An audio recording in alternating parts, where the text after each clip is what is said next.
Gauteng province has created a relief for the benefit of individuals within the sports and arts sector. This is out of the realization that sports and arts continue to be one of the sectors that is hardest hit by the COVID pandemic. And in this regard, as a caring government, we have found means of how we can create some form of relief for individuals within the sectors, but also possible job opportunities.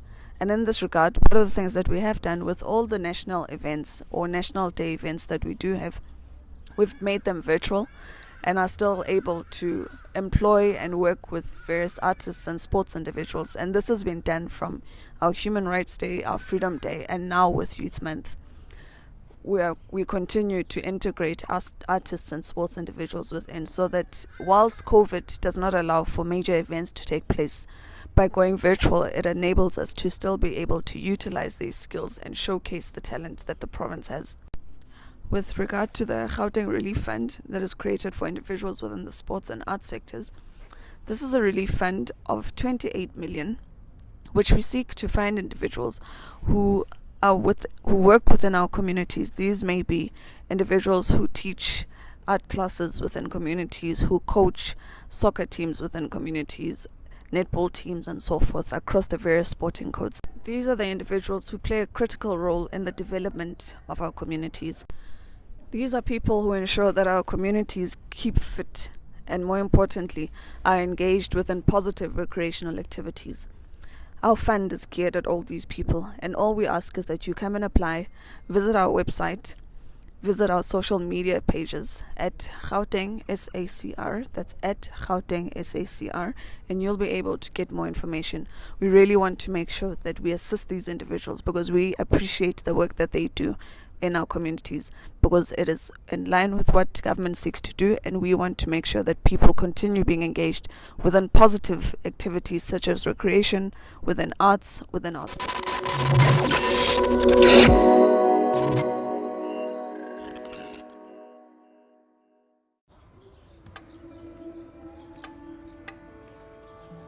Musa! Musa! Musa! Hey Musa! It's almost time! Oh, get it.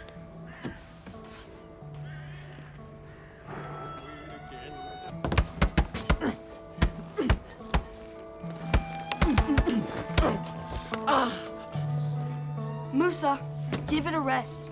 Let me fight instead of you. I don't need your help. But you never let me do anything. Not again, Kelly. Go. Go get some food.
I'm just joking, but do you notice anything different about me? I'm wearing my cloth mask. Do you have your mask at home? It's very important for us to wear masks when we're outside to keep us even more safer and protected from the coronavirus. Here are my 4 tips for wearing your cloth masks out. Number 1. Make sure that you wash your hands before putting your mask on. Number 2. When your mask is on, make sure that it's covering your nose and your mouth fully. Number 3. Always use a clean mask when you're going outside. Number 4, avoid touching your face when your mask is on. I know, this one is a little bit tricky. And here's a bonus one. Make sure that you wash your hands after you take your mask off. Remember to always wear your mask when you're out in public. See you later, friends.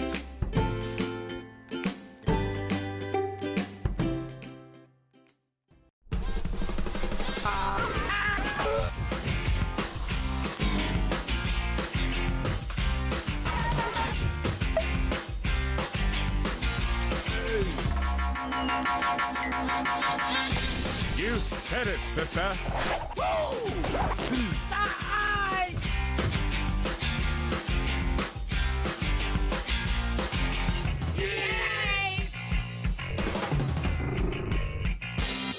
Do you remember when you were first diagnosed with diabetes? It was in 1989 when I lost my first baby. I was diagnosed with sugar diabetes. It was pregnancy induced, in fact.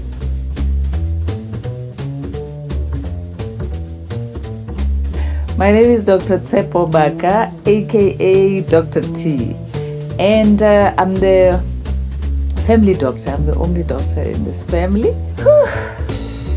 Diabetes is something that you can manage. You can manage it really by diet and exercise. And reducing the amount of food that one eats at a certain time before we even go to medication.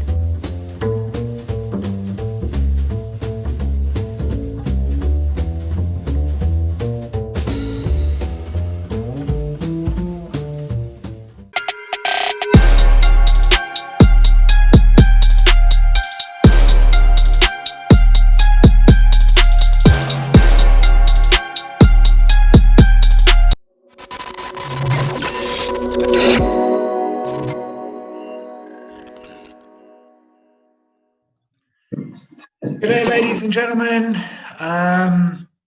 Thank you so much for joining us today. I am your host, Nick Wilson, for today's online masterclass. I'm joined today with my esteemed panelists, Leseho Foster, Kabelo Maka, and Sitembiso Mpetle. I hope I got all of the pronunciations correct. Pardon my Caucasian tongue.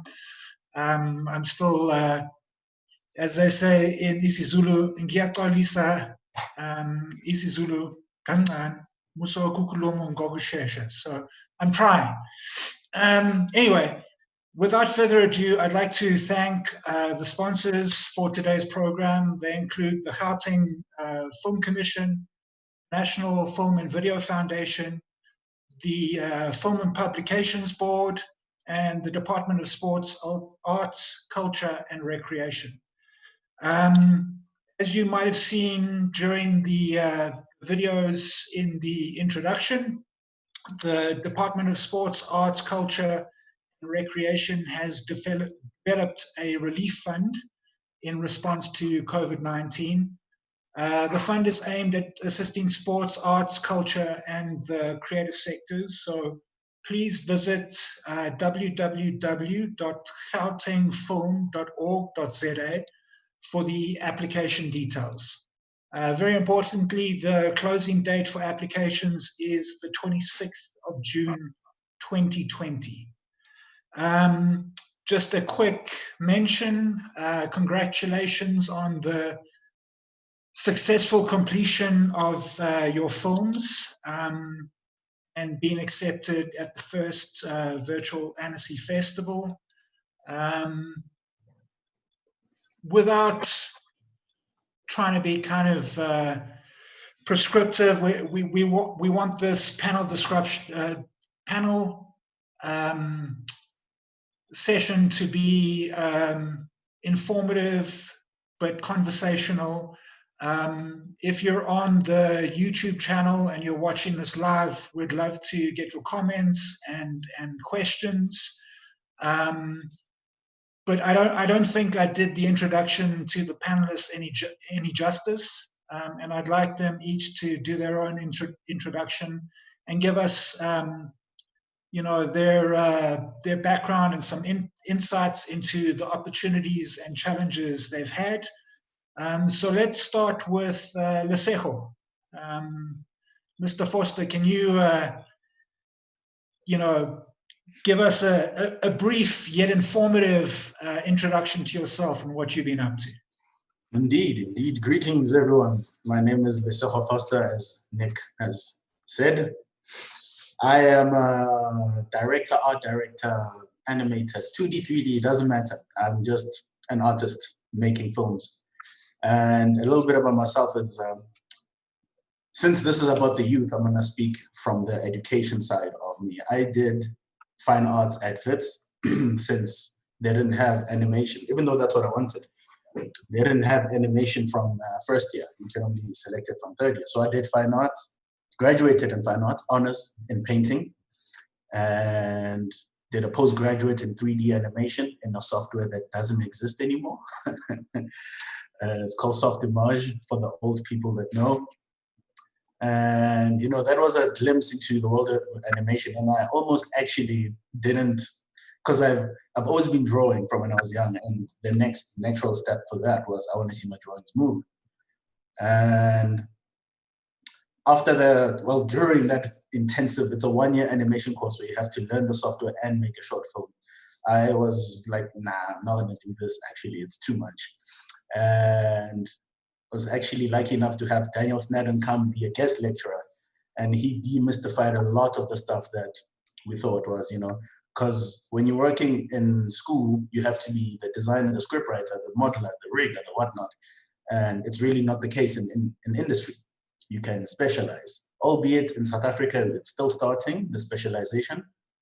You can specialize if you want to do the modeling and someone, if you want to do the character design, you just have to be really good at that stuff so you can be hireable, if that's a word.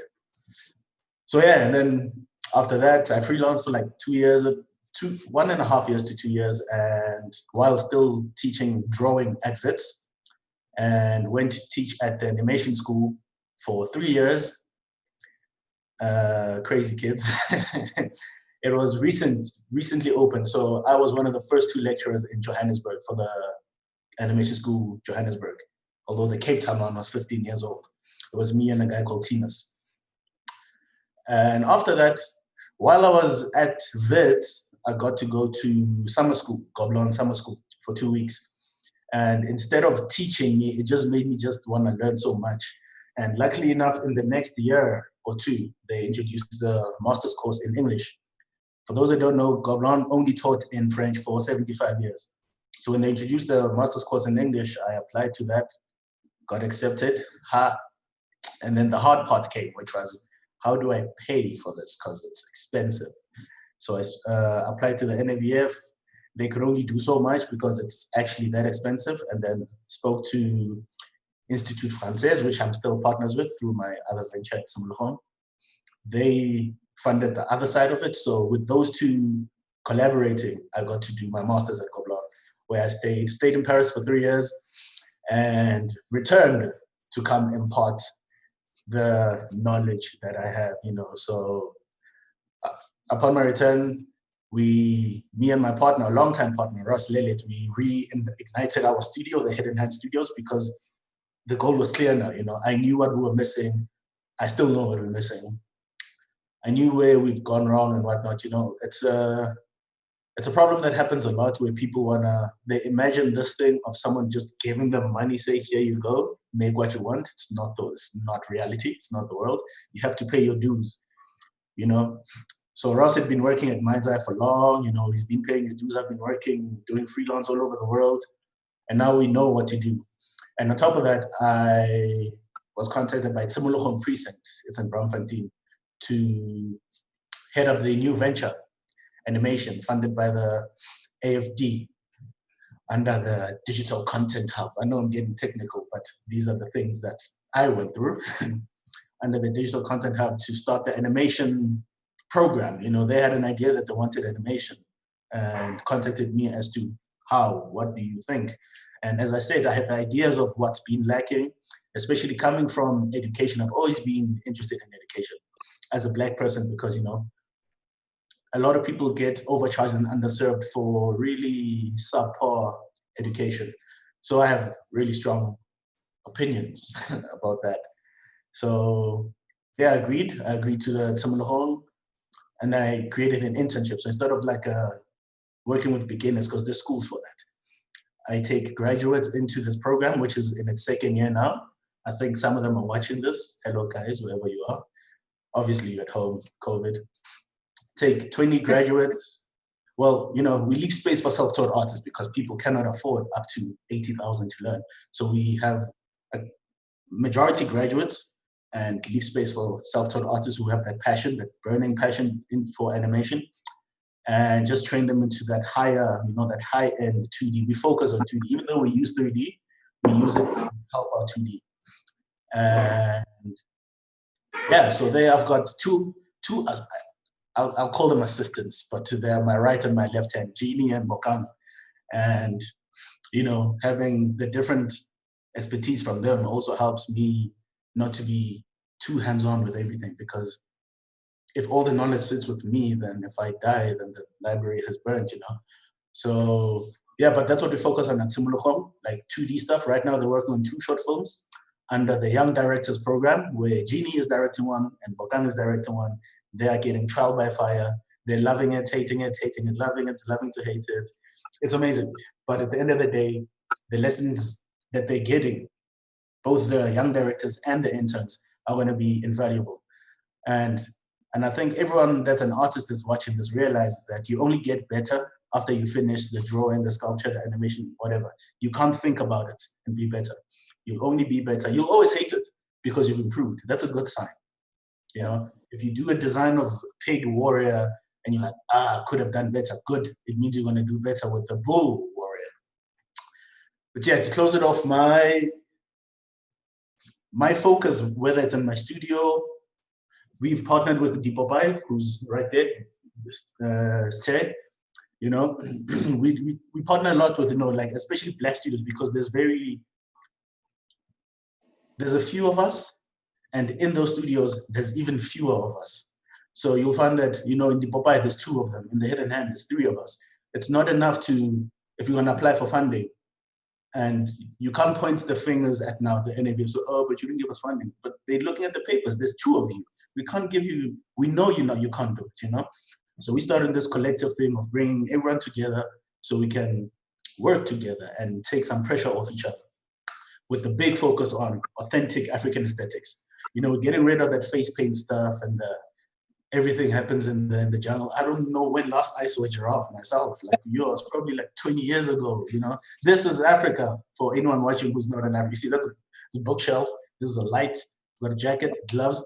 So we're trying to show Africa as it is, And it's actually important to do that, because when we could do live drawing where you could draw the street and whatnot, when someone from, let's say, Spain sees it, they don't know what they see, but they know that's from Africa. They don't know what it is, but that's Africa. Even though I'm drawing Greenside, even though, you don't have to always draw the poor side of Soweto and whatnot. And Soweto's vibrant, by the way. It's not what the media shows.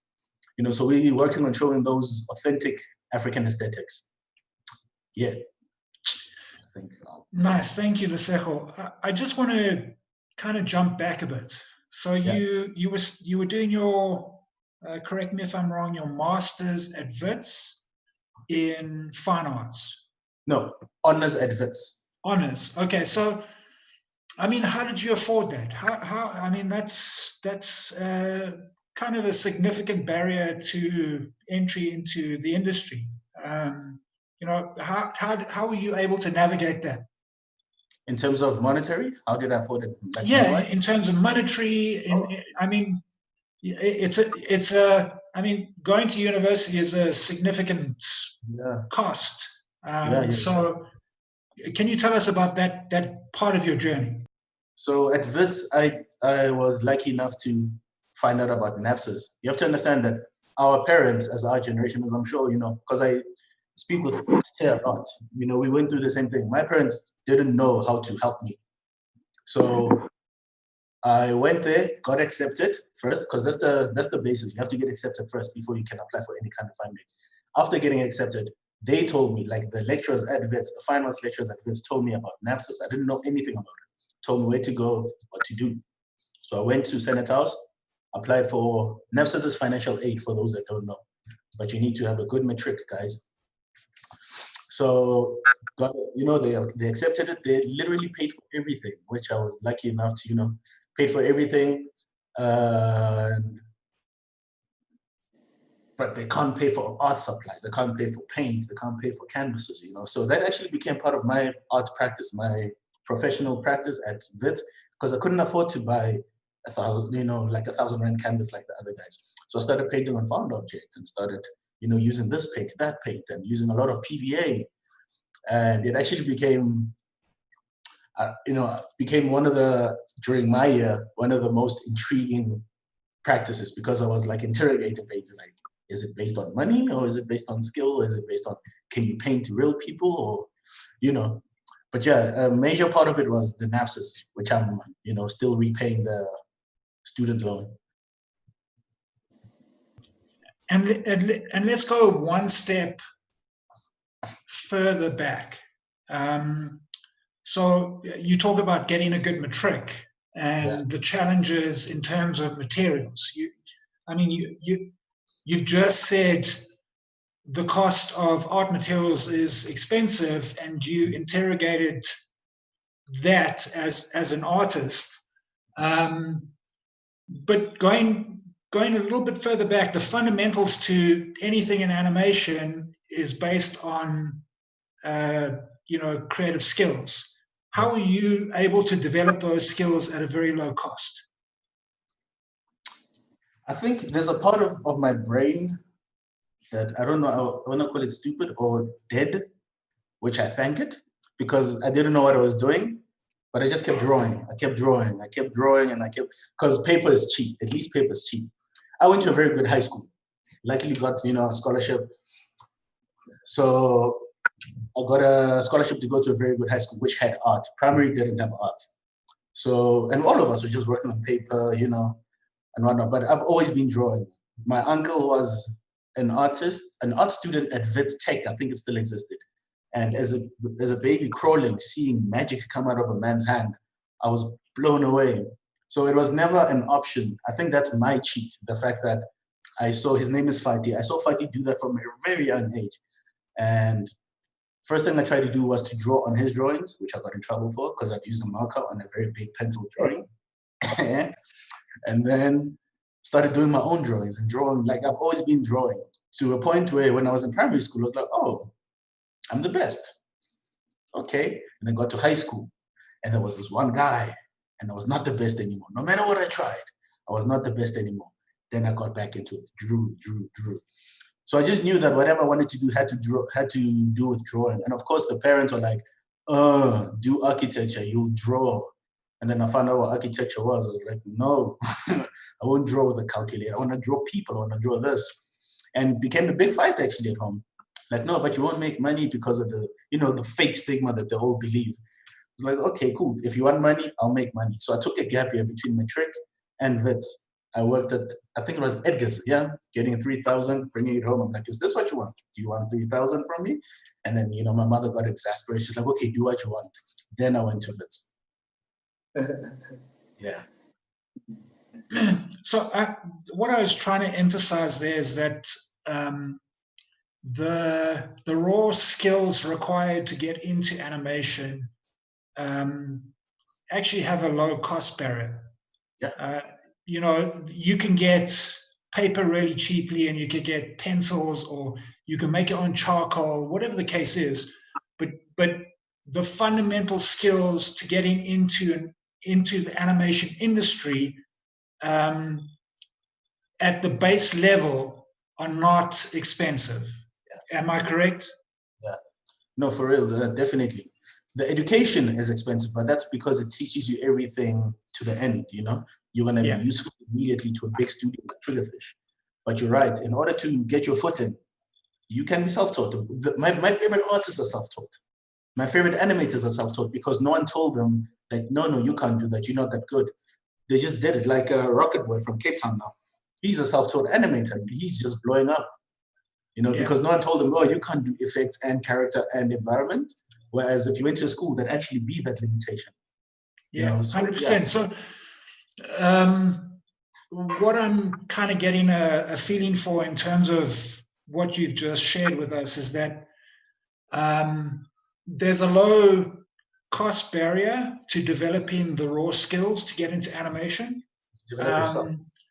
And a lot of the top talent globally, not just in South Africa or Africa, are self-taught.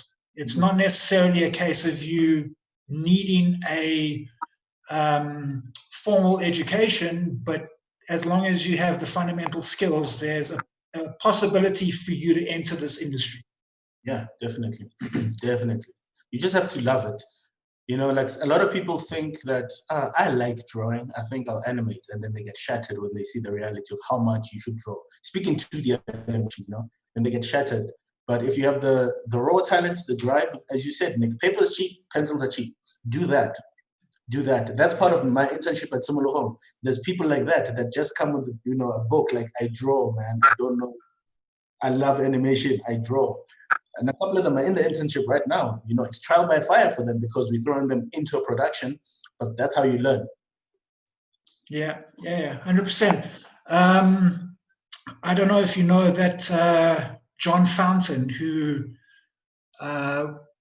is famous for Fairly Odd Parents, is actually self-taught. I mean, he did do fine arts, but he's self-taught, and a lot of what you've just shared and described in terms of your kind of career path and journey is pretty much what he went through. And he didn't study like traditional animation. He did fine arts.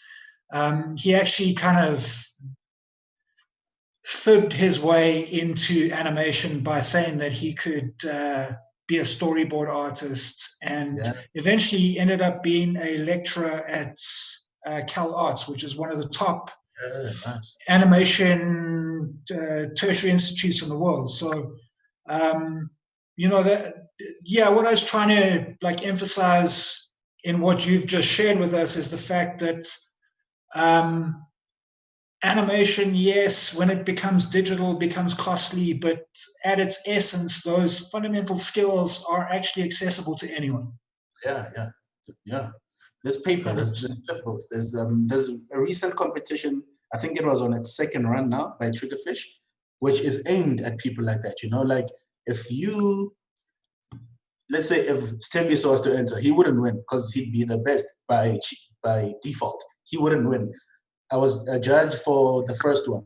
So we look at where you're from, the circumstances, whatnot. I think the most recent winner of the grand prize, which was a Cintiq 1, the new Cintiqs, is from Lesotho. Animation in Lesotho is non-existent, and he's actually getting a lot of help from Jeannie, one of my assistants, in terms of TV Paint, what to do, because he didn't even know what to do with that thing. It's like, so now what? I want a Cintiq. What does it do? Yeah. So TV Paint even blew his mind further.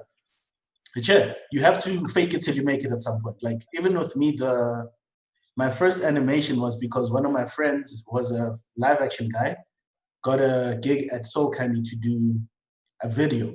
He went in for the meeting, a music video. He went in for the meeting and they wanted an animated music video. And he's like, oh, Lesotho always says he's an animator, and I wasn't. I wanted to be an animator so much that I kept saying I'm an animator. I was still at Wits. So he came to me, he's like, there's this gig, music video for Julian Gomez at Soul Candy, are you in?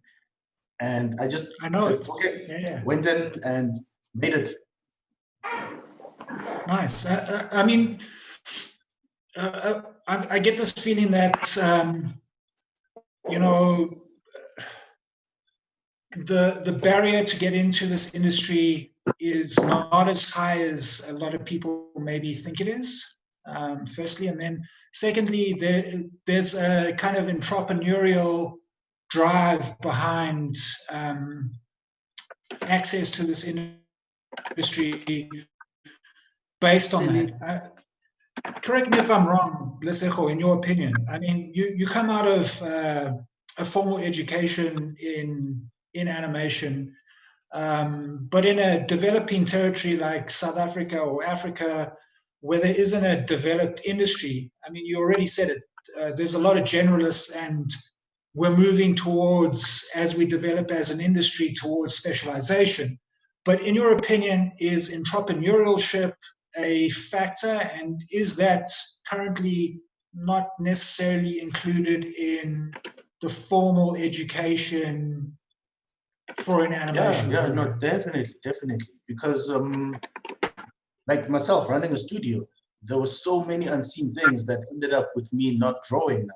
Because I thought, you just start a studio, I draw, I make money. No, it's not true. And we've gotten a lot of help from the Popeye because, you know, they are, as a business, they are older. They've got more experience. You know, they've traveled to NSC by themselves as the Popeye, whereas I went to NSC as part of this group of the, you know, of Gobelin students, and I went as a student first. You know, so we've learned a lot from them, and we're still learning that you actually, like, I'm doing some work for Triggerfish now, and you speak to so many people that have nothing to do with drawing, just to show you how much the business side is important. And that entrepreneurial drive is, it's what keeps me going, because the stories that I want to tell, the visuals that I want to make are not necessarily being made anyway, because you're so young, you know? Yeah. So it's very important if you want to own a studio. But if you want to own a studio, firstly, you have to pay your dues. You have to know how things are done. You can't just, I have a studio. You know, you have to pay your dues first and see how things are done. Get your fingers burnt. You know, get paid that 7,000 and be sad about it. But yeah, you've got to cut your teeth. Yeah. Lesego, I think you and I could go on a tangent for another 2 hours. So let's pause it there.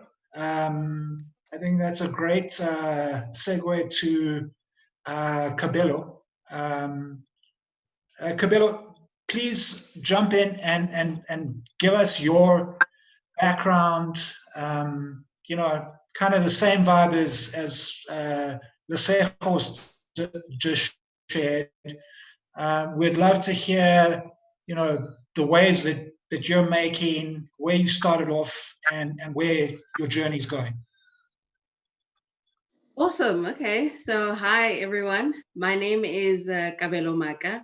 On the internet, I go by Cablo, and my animation students usually call me Miss K. So, I am a creative director and founder of an animation studio called Cablo Studios, which Cablo play on my name.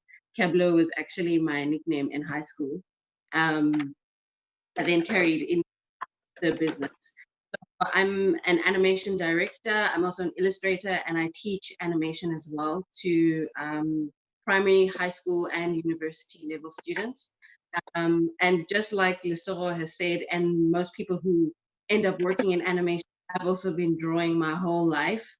And to be honest, what I think about learning animation is that if you had to learn algebra and you had to learn calculus, this you can also learn how to animate. You can also learn how to draw if you have that interest and that passion for it.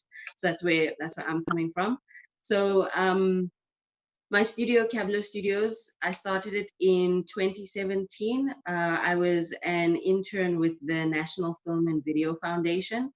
And then that was like a 10-month internship. And during that internship, I was also studying animation at AFDA. I was doing my honors year. And it was just flames, just doing so many things all at once. And then at the same time, I also went to the Govela Summer School. So it was the summer school and studying. So that was just the most difficult time. But once that internship ended, and once I had that experience studying for a short period of time in France, I decided to start Cablo Studios because in general, I have a dream to work in animation, to tell my own stories and to make an impact on this industry. I always thought I'll work for a long time, and then as I grow older, then I'll start the studio. I didn't think I'd start so young, but I did, and I'm glad for it, because you just have to start and then keep moving. So what we do at Cablo Studios is we do short films, we do animated series, and we also do medical animation, which is our niche.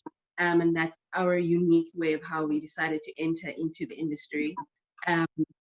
So with how that actually happened is my mother is a medical doctor. She's been doing medicine for as long as I've been alive, so that's 26 years. And she was very frustrated that her patients didn't understand what she does as a doctor and why she's there as an anesthesiologist, why and how come the medical bills are the way that they are. So then she said, Kabelo, can you make an animation for me that just explains this so that people can stop being confused about this thing? And I was resistant at first, because I was like, I want to make movies, I want to make TV shows, and this medical animation is brilliant. What is it? And eventually, I made the animation for her, and that's how we started working together in Cablo Studios, making medical animation. And behind me, I put up posters for our first short film from Cablo Studios, which is called 3 Teaspoons of Sugar. And it we made it last year with the help of the Gauteng Film Commission and the NFVF and an animation software company called TV Paint.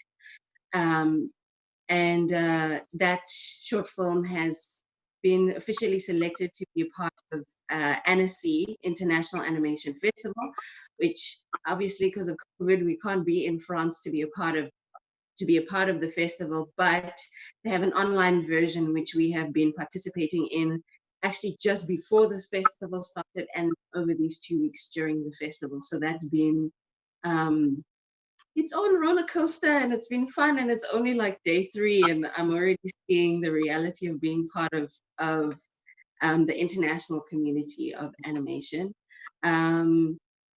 Yeah, what else? What do I need to say? I know you wanted to share like some slides about yourself and what you've been up to, but I just wanted to like underscore a common thread between what Lesego just said and what you've just said is there's an entrepreneurial spirit in what you've been doing. Like you got this formal education and you saw a gap, and instead of waiting until kind of a couple or several years into the future, you decided like upfront, I'm going to start my studio. And your bread and butter didn't necessarily come from your absolute passion for film and animation. It came from, for lack of a better word, explainer videos. So maybe let's talk a little bit about that before you go into those slides that you want to share. Sure. So, I mean, I can just talk. So, how can I put this? You can't wait for somebody to pick you. You have to pick yourself. So that's what I have been learning with Cablo Studios and what I realized about doing animation in this part of the world. And in terms of, being a business, teaching yourself how to do this thing, you have to learn as you go. I remember at the end of last year when we did a couple of last year with Cablo Studios, we entered some business incubation competitions where we got some input on how to actually strategize as a business, how to actually build your model. And at the same time, we're teaching the people who are teaching us about business, we're teaching them animation so that they can understand how to make those concepts relevant to us as people who make animation.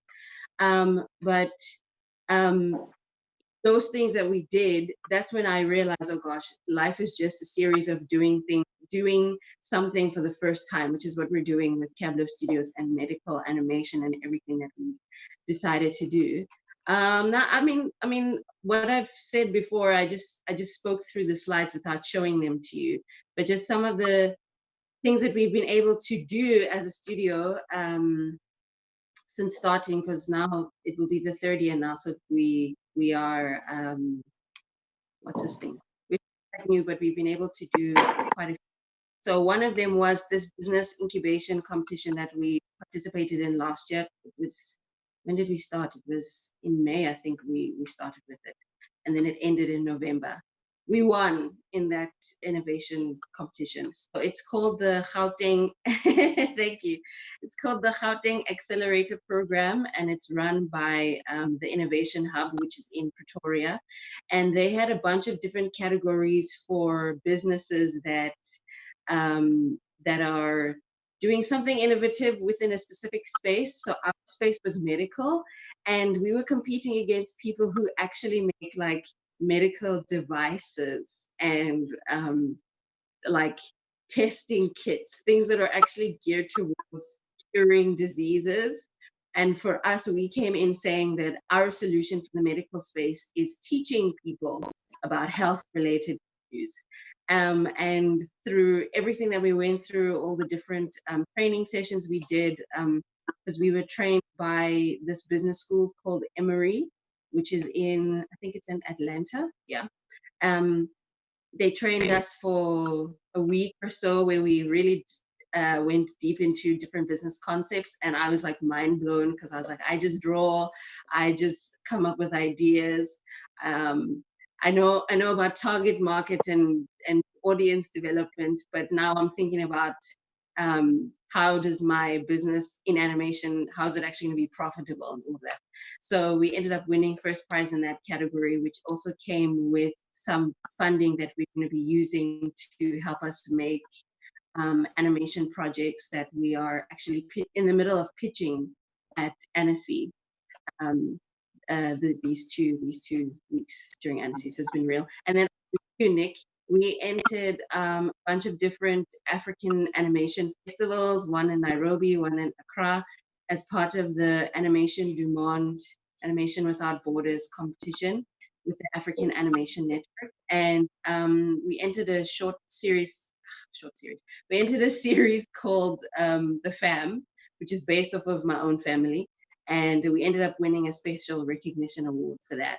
And as we've been talking to people, like we've been talking to people from London and somebody else we're going to be meeting from Buenos Aires next week. And there's some people from Italy that we met.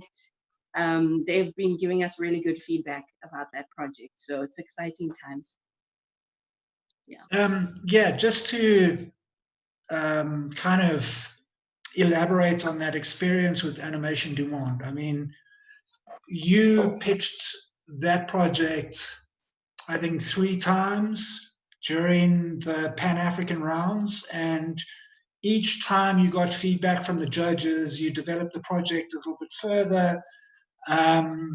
And not only that, at Discop Johannesburg, when you actually were involved in the Pan-African finals, you know, how did that help you develop? You know, could you speak about that experience a bit more?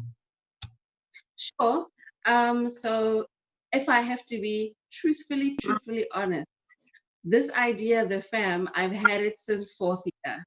It started out as an idea for a graduation project, and that version of the idea just okay, it's terrible. But since then, we've been really using everything we could to refine it. And then once we managed to get into the continental finals for Animation du Monde, I didn't realize that there was going to be additional training and input from the people from Annecy, who I remember we were all split into groups and we had a mentor. And just hearing from their point of view how my idea with my very South African context actually relates to them, and they can actually see it relating to audiences from their country, was eye-opening. And it made me realize that no matter how I decide to make this project, I have to make it because there is an actual market for it. And my lecturers would say, you know, the more specific you are, the more universal you are. And you're like, yeah, okay, you're a lecturer, you're gonna tell me something, but you don't know the lived experience of the thing. But the more specific you are, the more universal you are. And I wouldn't have known that my little idea would have engaged with people from elsewhere in the world if I hadn't actually put us out there and entered these kinds of competitions and met the mentors and gone through that.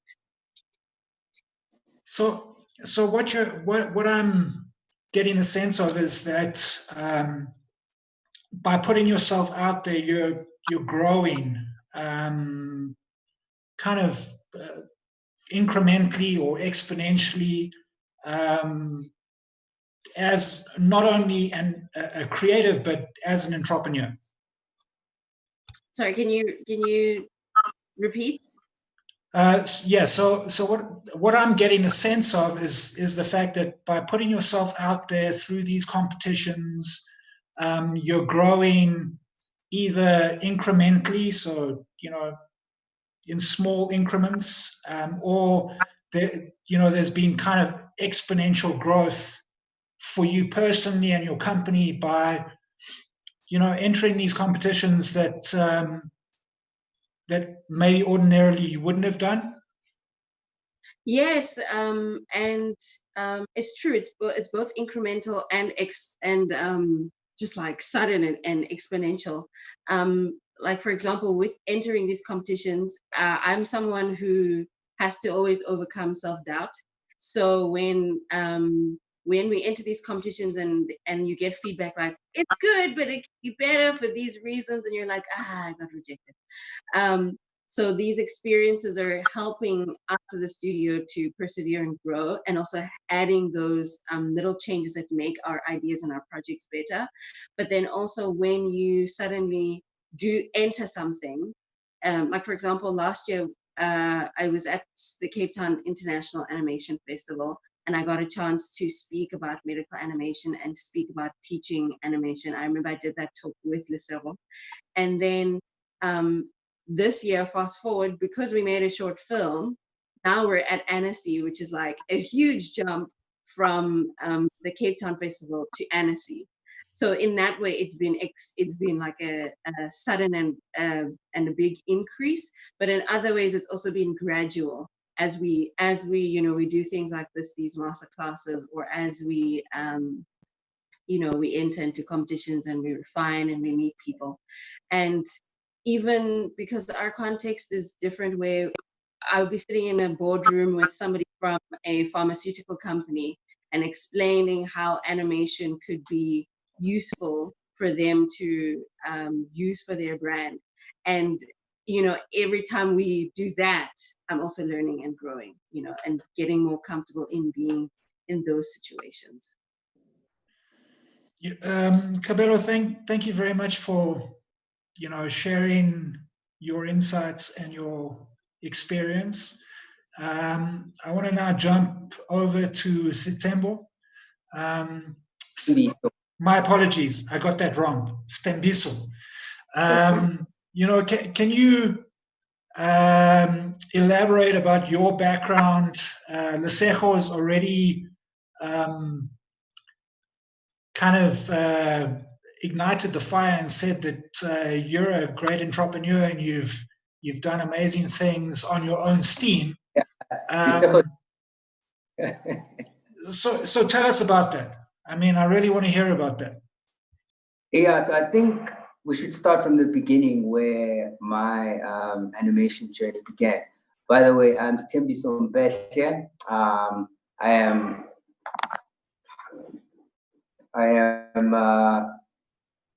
am I good? Yeah, I am the founder of Ipopai Studios and co-founder of African Animation Studio as well. And I'm a director, art director, animator, voiceover artist, scriptwriter, you name it all. Pretty much I do everything. And how I was introduced into the animation space. My journey began in 2005 because I went to the National School of Arts, where basically the fundamentals, the basics of just illustrating and art were instilled. But I only found out about animation as a course or as something that I could do in 2009. And I was introduced to animation by a teacher of mine after I was involved in an accident, and I'd spent so much time alone at home. And all I could do was just draw. So I made about like 5 comic books of just random stories. And when I went back to school, that was the first thing I showed my lecturer, like, yo, this is what I've been doing all this time. And he then said to me, do you know about animation? And I think it's important for us to mention this because it's sort of a similar story with a lot of animators that I know, especially African animators, most from like previously disadvantaged backgrounds. It's always the narrative where something like animation seems so impossible, you know, until someone tells you that actually it's possible. Because for the longest time, I wanted to be an architect. You know, I had a big problem with just paintings and drawings that just decorate walls. You know, I felt that my work always has to have a function and purpose. It needs to do something, you know, either build a house, build a community, but do something that I can see. And when he told me about animation, the first thing I thought was, oh, that sounds expensive. It sounds like something I need to do overseas. And looking at my financial background, that's something that's very impossible. Also, I mean, dude, it's just where do we get that access, you know? And he introduced me to, at the time then, I just forgot his name, but he was the principal of the animation school in Cape Town. He then flew over to our school, the National School of Arts, and he did a presentation. He showed us a couple of things that animators, their animators have been doing. And obviously from that point, I was blown away, like, whoa, okay, this is something that we're gonna be doing. And I then enrolled the following year in 2010. I went to City Varsity. However, financially, I couldn't complete my education. So that forced me now to then decide, do I then become a college dropout, sit back and do nothing, or do I find ways to do with the knowledge that I'd acquired, because I'd been to City Varsity for about a year. And I'd learned the basics around animation. And mind you, at the time, I had no computer that could support the software. So I was working only from school. So I'd spend hours and hours, like I'd leave late when they were locking up. That was me, the last guy to leave the school. But just coming back, and I started doing a couple of caricatures. I noticed the gap, and this is when Twitter started blowing up. And I noticed the gap in a lot of celebrities. Like AVIs were becoming a thing, and what to call them, avatars rather, not AVIs, avatars, display pictures. And I started making caricatures of celebrities and sending it to them and charging them a fee. And that's sort of how the entrepreneurial part of it began. You know, I was still learning the animation process, but then I started making money, and I got hired by a company. And this is, I don't want to reveal my age, but this is a while back. And I got headhunted, I could say. And I worked for this company for not a long time, like under a year, and I got retrenched. And that was something that was traumatic for me, and that was weird because for the longest time, I only assumed that if you're, for you to get retrenched, it's either you're old, therefore obsolete and can't work anymore. That's why you're retrenched. But for someone who just got in the first few months and getting retrenched, I had a problem dealing with that, which was a good thing. I can say was a blessing, because then it inspired me to then decide, you know what, I can do this on my own. Let me just start my own business. Let me start my own brand. I'm already making money on the side by doing these caricatures. I'm learning about animation online, and I've got this job where I'm also learning on the go. Like, I'm learning software. I remember the main software we used was an Apple software. I had never used it before. It was Motion. It was motion graphics, and this was for an SABC One show called Teenagers on a Mission, TOMS, as it's popularly known. So I was responsible for some of the graphics there alongside another animator as well. And I learned a lot. I remember going back to City Varsity the following year just to go see my friends, just to see, also look at what they'd been doing there, you know, like how much they'd learned. And when I'd arrived there, I found that I had learned more than what they had learned. You know, I'd become a better animator from just doing it myself and just being on the ground and working. And that sort of, it kind of discouraged the idea of, hey man, you need to go back to school and get this thing done. It just made me feel that I've got the tools that I need already online, where I work. So let me just carry on with that. I then obviously met a couple of guys along the way who then saw my work. And I met a guy who was prepared to invest in me. So you can imagine at this point, I have no background in business, which is a big issue that most animators and just artists in general have. They lack that business acumen that really helps you and puts you in a position where you're able to see your art make a turnover and you're able to survive off of your work, the art that you do. And with that investment, I was then able to bring a collective of artists whom I felt were very, very talented and who I thought we could grow with. And that was the birth of Dipopai Studios, as you see it today. And we created this. I mean, if you look at our stuff on YouTube, we started from the ground up, from scanning on paper, scanning drawings on paper, and to like progressively like growing into now using Wacom tablets, which was always just something that improved our what can I say, our art as well. And it's very important that I mention that even coming across guys like Foster, for instance, who played a very important part in us understanding the craft, because we were just freestyling it, not understanding how to actually create a proper timeline, how to work it out, break it down. And that engagement then became like, oh, this is how it's done. We've just been freestyling it and just doing it however we like. But then it became a challenge when we now needed to hire people and then sort of help them get involved and help us, because we just created a structure which works for us because we're friends and we understand each other and this is how we work, but universally it doesn't translate, if that makes any sense. So of course we at that point had already understood the business. We had taken up about a year to just go back and understand the business of animation. And we did a lot of research for that entire year. I think it was 2017. We did no animation whatsoever. We just started from the ground. We're like, listen, guys, we've got a show that we've created. It's a web series. It's called Chronicles of Hip Hop. And it's centered around the lifestyle and the culture of hip hop in South Africa. We made fun of a lot of celebrities. We gained a lot of clout within that community. We then went on to MTV Base, where that's where the show aired, and that even brought us more clout and more business. We then moved into making a lot of music videos. We did music videos for artists such as Casper, Kulichana, which are a lot of local dominant hip hop acts. And we saw ourselves even on the South African Hip Hop Awards stage, where our work was now being showcased there in front of this audience. And that's where, Osmic will he'll also add in there. But that's basically where we then realized, man, we're creating so much work. And for the amount of work that we create, we're not making the return. We're seeing our stuff on TV, we're seeing our stuff everywhere, but what is it that we're lacking that's just not clicking?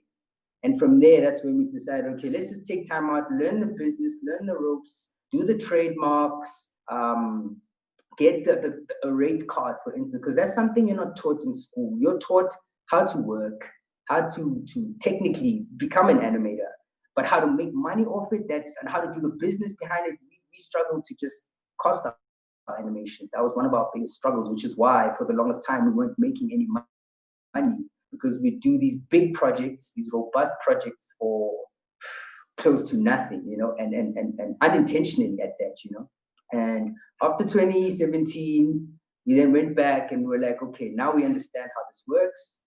And now we're going to move forward, and however we approach things, this is how we're going to move. And it made more sense. And that's when we were working and collaborating with Foster and Hidden Hand Studios. We were then able to now share those skills that we learned from a business side of things, a business side of this animation thing. And they were able to share their skills as animators, as on the technical side of things, which then created that synergy and why we also continue to work together.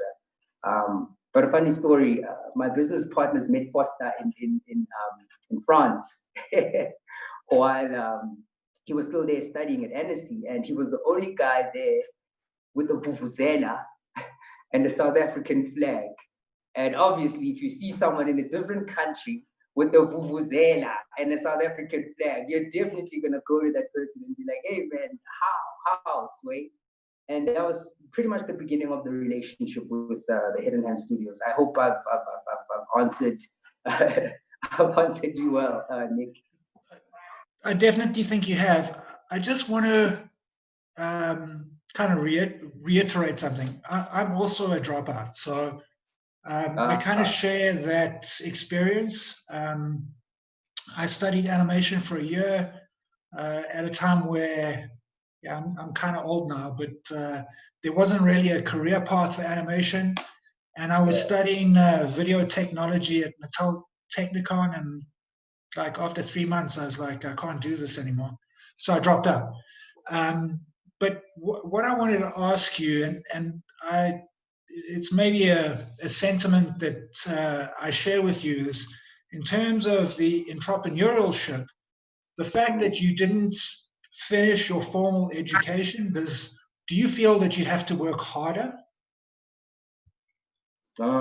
No, actually, like all the jobs that I'd worked, I applied without, because I worked 3 jobs in animation. I worked with 3 different companies, and none of them ever asked for my qualifications. They all just looked at my portfolio, and that was it. I never had to go back for an interview more than once. I had never had to.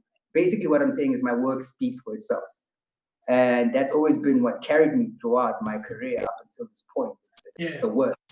So I've never felt that I needed to go back to school or that kind of validation. No. What I was trying to maybe allude to is the fact that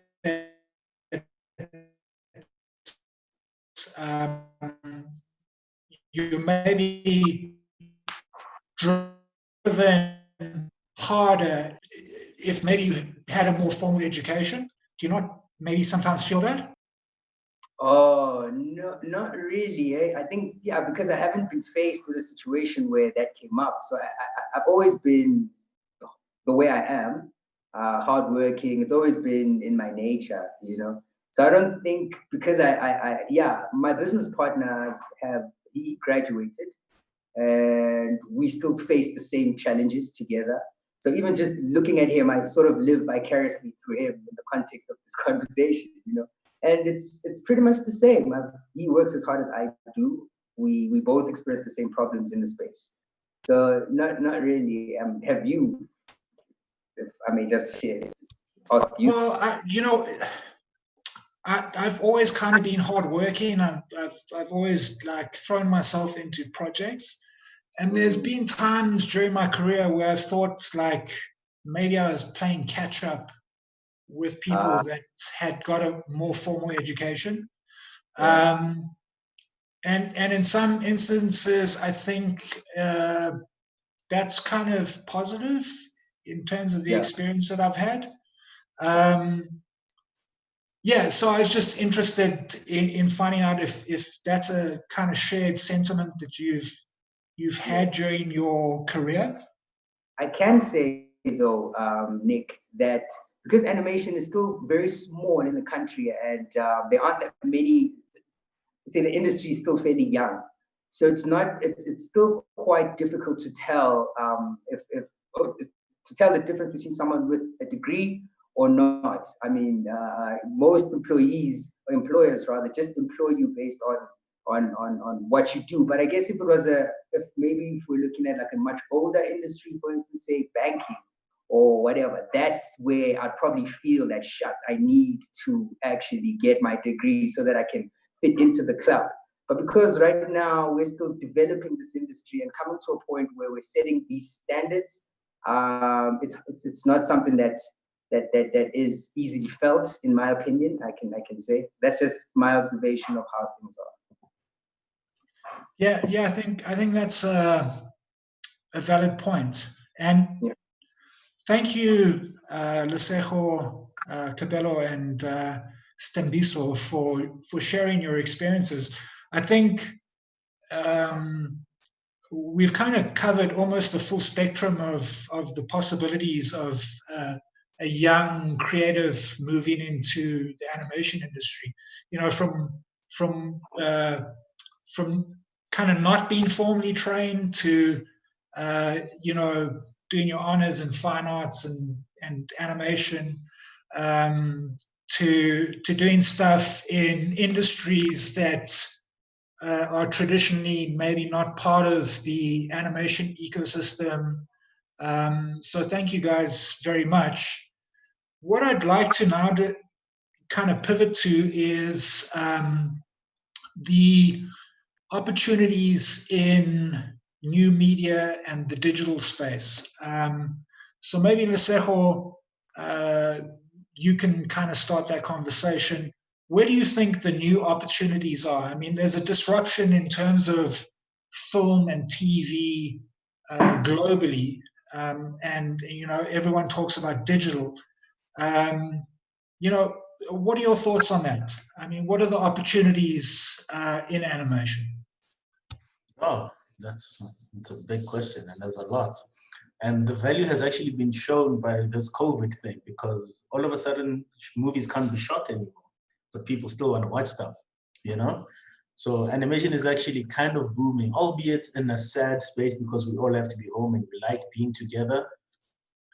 It's actually doing better. There's a lot more offers going to animators, animation studios, you know? A lot of the interns from last year have gotten in touch with me that they've got an offer from this, you know, this and this institution, trying to get them to do more work for them.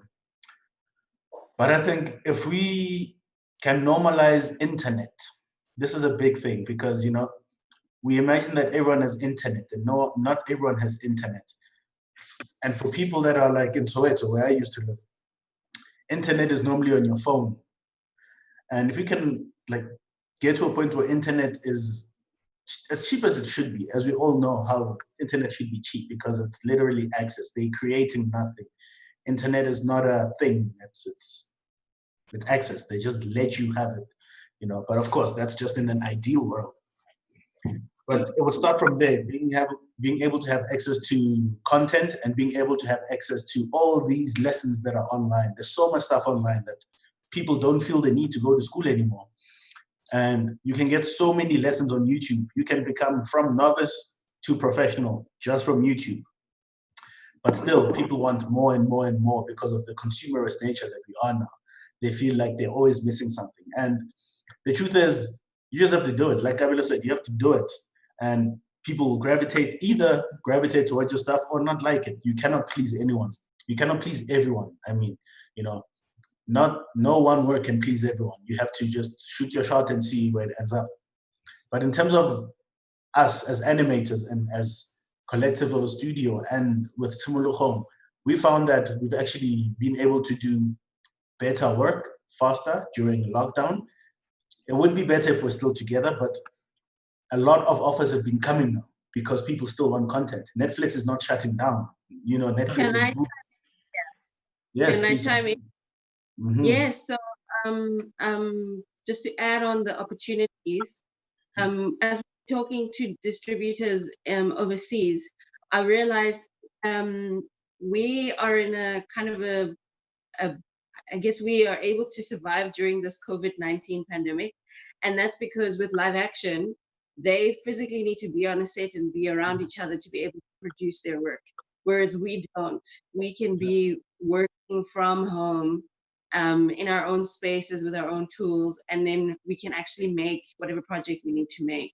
And it made me realize that at least from just this period, a short-term opportunity would be to kind of have the projects that we want to have ready to either sell or to pitch or whatever it might be, kind of for the new cycle of projects. However, like if Netflix or whoever it might be buying a project, us as animators actually need to be ready to fill whatever content catalogs people are looking for.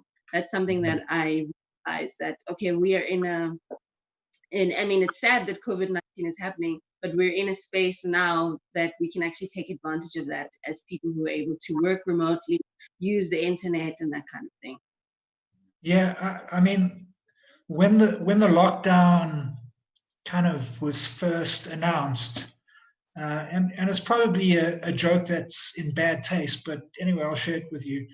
I mean, I've been working at home in a home office for almost 5 years, and I'm a self-isolating expert, and I think that's kind of the experience of a lot of animators, or at least a lot of creatives in the industry. So yeah, I agree. I think in many cases we're actually at an advantage because of technology. Digital technology allows us to do a lot of things remotely.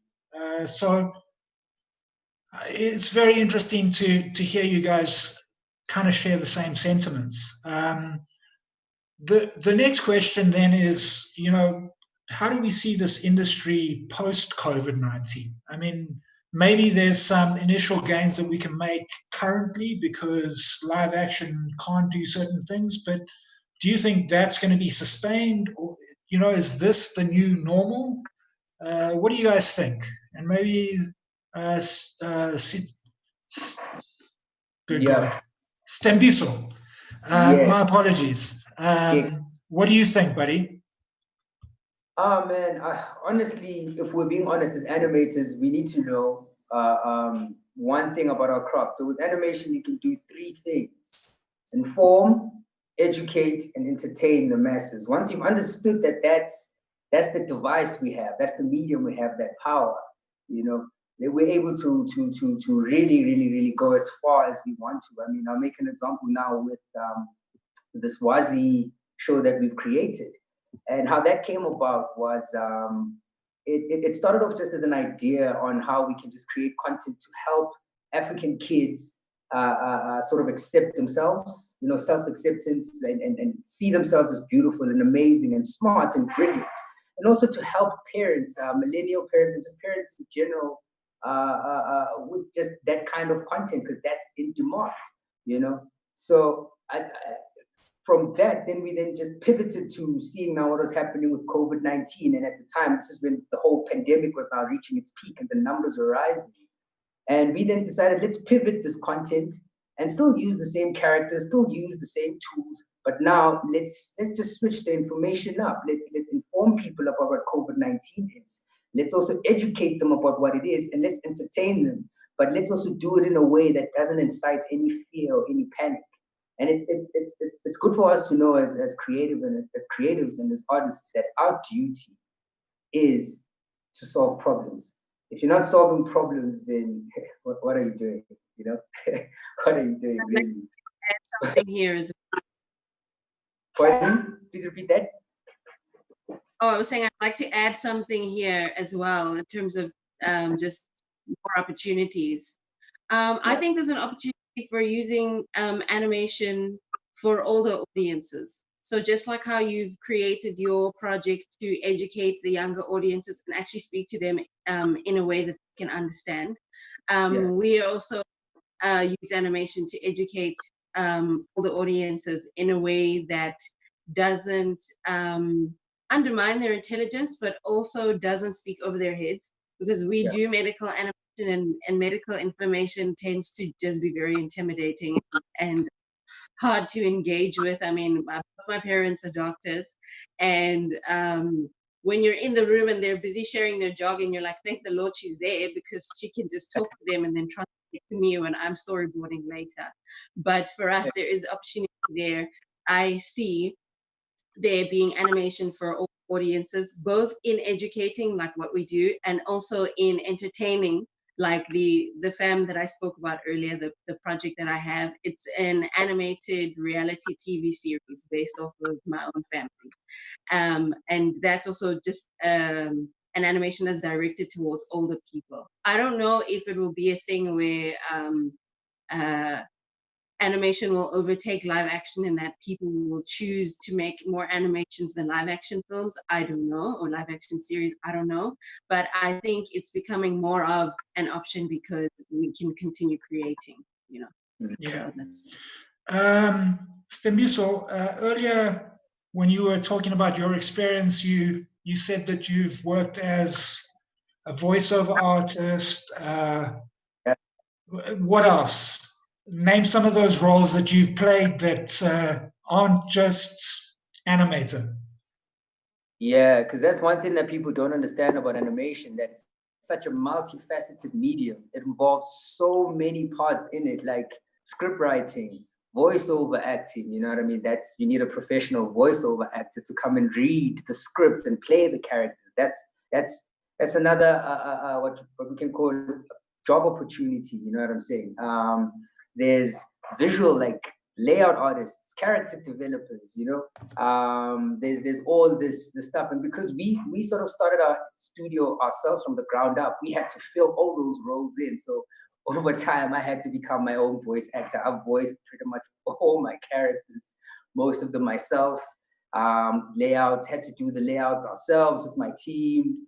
So pretty much it became something that I love. So now when I create content or when we're creating a story, I always see myself as the director, the voiceover actor, the animator, the everything. Like but yeah, those are pretty much the roles that I play. And I think it's very important that we mention these things so people can understand that it's not only about the drawing and that technical side of it. I mean, you can be within the animation space and not have to draw. I mean, there's script writing, for instance. That's the beginning of everything, you know, ideation, script writing. We've actually now started taking months just developing a script without even putting anything down, which we've seen has now worked in improving our content, you know, and just stylistically the direction that we're taking and what we're saying, because at this point representation is everything, you know. 100%. And why I kind of wanted you to elaborate on that is the fact that you know, the preconceived idea of animation is you've got to be able to draw and you've got to be able to tell a story sequentially, but there's a lot of additional skills and job opportunities, not just as kind of traditional animator. You know, you can be a video editor, you can be a voiceover artist, a script writer, you know, all of these things that you've kind of played a role in as an entrepreneur in your studio. These are potentially specializations in a career in animation. Would you agree with that? Yeah, of course, definitely. Yeah. You know, in terms of COVID-19 response, Kabelo, I mean, you're involved in sort of medical animation,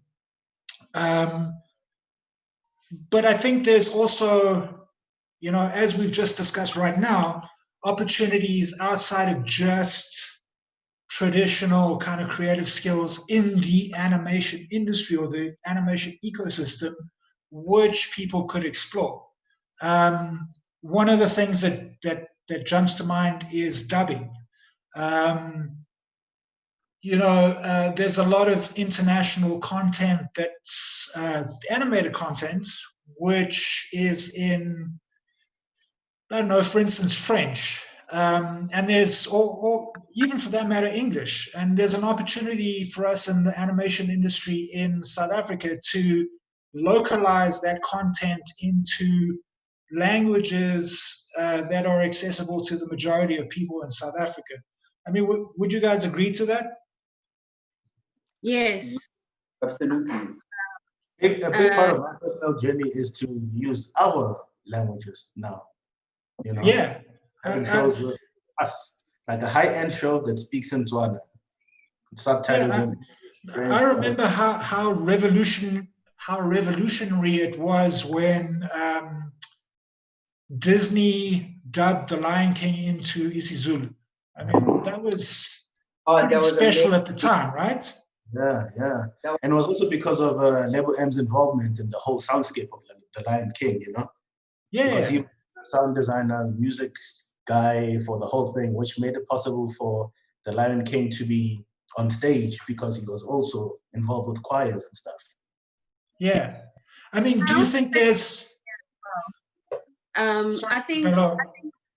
yes, no, I think so. Every time we pitch and we're like, "Hi, we want to make this project," we always push the fact that you can actually translate the animations into the local languages. But I also think us as local creators should also seek to translate our projects into the language of other people's, like other countries in the world. Like for example, because Three Teaspoons is on the NSC platform, I've been getting messages from people from India, in India, Yeah. and them talk diabetes is something that they deal with there as well. And my animation is about diabetes. And I realized, oh gosh, I need to dub this into, I don't know, Tamil or whatever other language they speak there in India so that it connects, not just because the content connects, but it also connects in their language. So I think it's like both ways where we make our animations in our own language because we never see that ever. But then also we take our South African content and we push it out there and we say, hi, we're South African, but we're also gonna share our work with you the way that you can understand. So that's Yeah. my Yeah, I agree I agree with those sentiments. I mean, not just kind of incoming, but outcoming as well. I think that's something that is important for us to share as a society. Is a lot of what we create as content producers, and maybe more broadly than just animation, has kind of universal ideas, and the ability for us in animation to dub into other languages or dialects or whatever the case is actually quite unique, because live action dubbing can come across And look off. Yeah, well, I was trying to be diplomatic. I mean, but yeah, in a nutshell, with animation, we can actually go back and change the mouth shape so that it conforms to another language, and it's quite cost effective in comparison to live action. I think what we're discussing now for the young people that are watching this, wondering about animation, I think for the past 30 minutes, there's nothing to do with drawing. You understand? Yeah. And Yeah. I've come to realize through working with a lot of studios in South Africa that the studios that make it have more producer or production management people than they do artists. Like something like Tulips and Chimneys has like 3 artists and like 4 producers. Because like I went through a thing where for my short film, I wanted a song from Brenda Fassie. Like I don't even know where to start. I don't know. Because I know I can't just do it. I can't just use the song.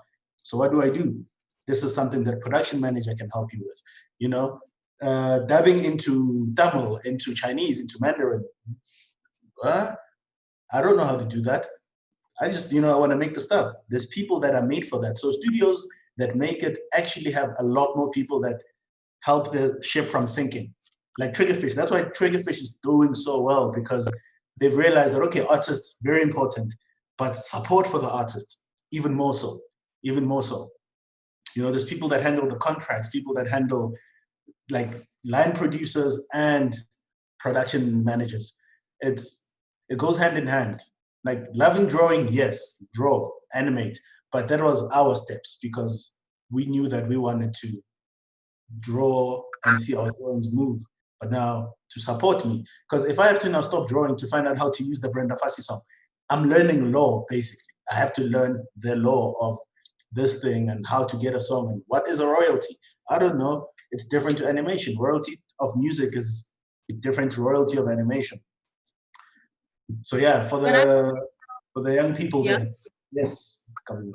I would say though, when you own a business, you kind of have to be like what you said earlier, which I was like, yes, that's so true. You have to do everything else but what you're trying to do.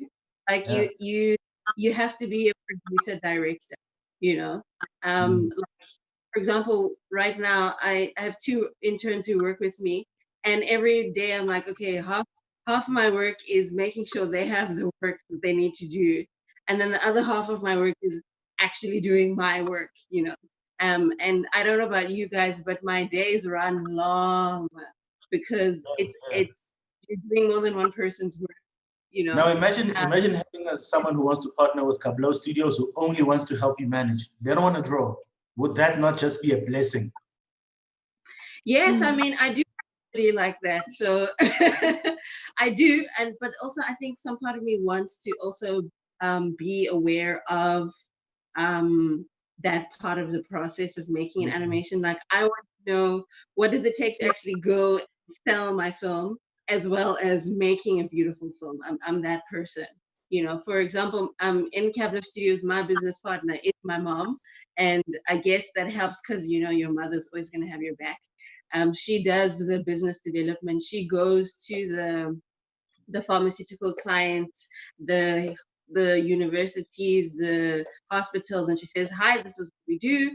Let's have a meeting. Let's chat." So she gets the new clients. So at least that part I don't have to do. But the part where I have to make a whole spreadsheet and keep track of the entire process and make sure Kabelo's doing this, and Nariana, she's one of my interns, is doing that thing, and Tanika has handed in the third thing. You know, that's the part you kind of wear the producer hat, as well as being the director who says, "Can we shift the color? Can we try changing the angle?" You know, you have to manage that. So I feel like I took the answer in another direction. That's what you're speaking about is our current reality. But in an ideal world, if you could say, "Hey, Tembiso, dog, I want this song from Tebe, make it happen," and Tembiso comes back next week and he says, "You've got the song from Tebe." Oh, I love you. I hug him, you know, I kiss him. Mwah. Now I have to do all of that myself. You know? It raises sorry to jump in there. It raises an interesting question about animation tertiary education. I know we're producing really top quality generalists that can move into kind of specific animation career paths, but what you're talking about in terms of entrepreneurship and producers, it's something that's currently not really covered in conventional animation tertiary education. Do you think there's a gap for that? I mean, how do we overcome that, address that? What are your thoughts on that? Isabel Roque is in the process of making a big proposal through Animation SA for this, because producers are the lifeblood of everything. Like, look at, they know how to handle the muchness of life. That's what they do. They know how to handle all of that pressure. If you look at the director of the Cape Town International Festival, she's a producer at Tulips and Chimneys, and she helped start the studio. So, you know, having that experience helps her delegate. That's the word, delegation. We don't know how to delegate. And actually, you know, as I was saying, Isabel is in the process now of writing a proposal to like institutions to have just maybe a 1-year course or a summer school course for production management for people who are interested in this. Because right now I have one of my interns, Emily, she's interested in this, but I can only teach her so much as I have experience through cutting my own teeth. Whereas there's a whole other side. If I was able to just take her to a producer school, like go there, she would learn so much, way more than I'll ever know. And that's what you want. You want to work with people that you trust, people that are better than you in every single aspect of this thing. On the gap, and I think this doesn't just apply to animation. I think it applies to different industries as well. In general, like what Steve said, when you am I lagging? Okay. When you study whatever it is, you're just trained to be a worker, to make that thing. You're not actually trained to turn it into something that can sustain your life. And actually have, or at least from when I was studying in school, actually have the ability to rinse and repeat, which is what a producer helps you do. They help you rinse and repeat. One of the things that I started doing is actually I started a business of animation podcast, which I update every whenever I have time for it.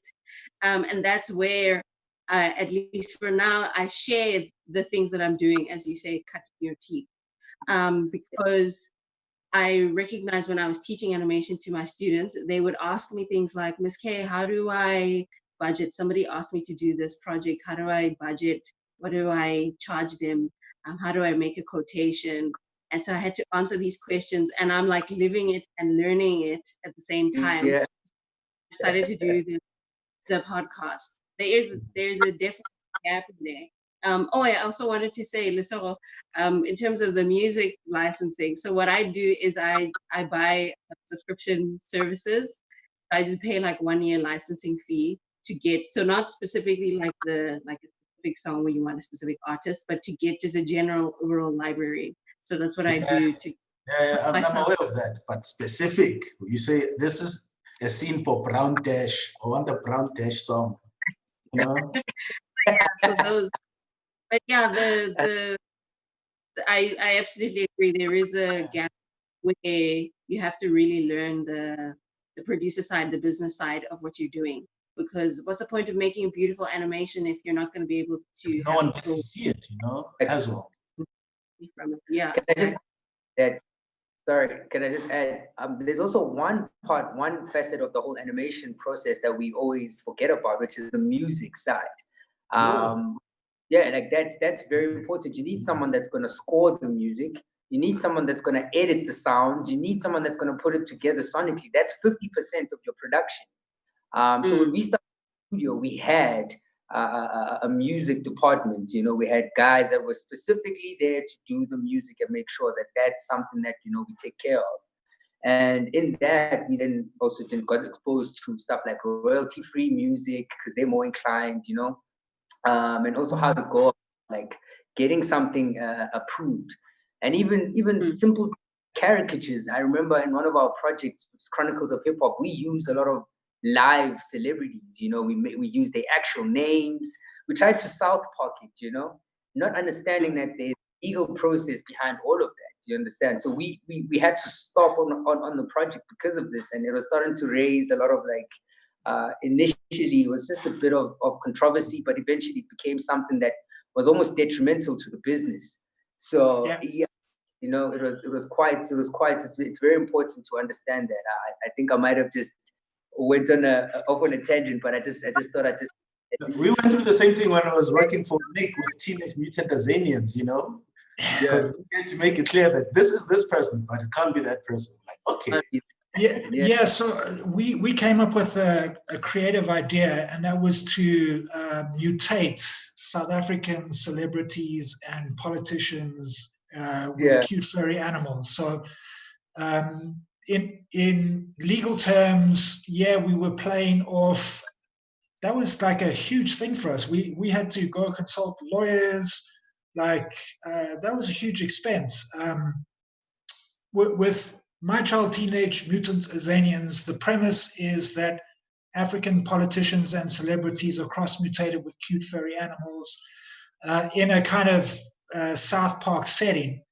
And when we started developing the show was when Zapiro was getting sued, and there was a whole bunch of stuff going on legally, which were when you're starting a new company and a new show, the last thing you want to do is get sued to a point where you no longer exist. So our creative solution was to mutate the characters so that they lived in their own world, and they might borrow on the characteristics of that celebrity character, but they lived in their own world and didn't necessarily have to reference the real life person. But that's those kinds of things are generally thought of outside of the realm of the animation industry ecosystem. So I think there's kind of been a general thread that the three of you have been sharing, that through your experiences, you've not only had to be a creative, but you've become entrepreneurs. And you've had to fulfill roles that are not necessarily considered part of the animation skill set. And so for, the youth out there that are watching this, there's like so many opportunities in this industry that don't just include drawing. There's legal. Entertainment law is like a big component of the entertainment industry, and there's very few entertainment lawyers around. So that's a gap in the market. Intellectual property. How to protect your IP. Exactly. And in terms of like rights, there's ancillaries like toys, merchandising, games. There's whole industries that are kind of sister industries to animation that are really required for us to build a sustainable industry in South Africa and on the continent.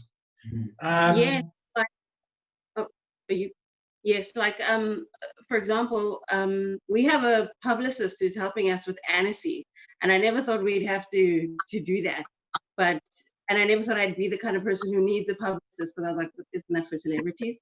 But just using that as a tool to help you put yourself out there, instead of you having to make your animation, learn how to sell your animation, and then also learn how to tell people that you are selling and making animation. So even things like a publicist can be additional things that they don't actually make the animation, but they are part of that whole ecosystem. Yeah, there's an entire supply chain and value chain in our industry that's not just about drawing. And I think that's becoming quite apparent in this whole panel discussion, is that you guys have had to step outside of just being a creative to achieve the things that you've been doing. So, congratulations, and young people, my hat to you. We need you more than you need us. So please, like a studio's taxes.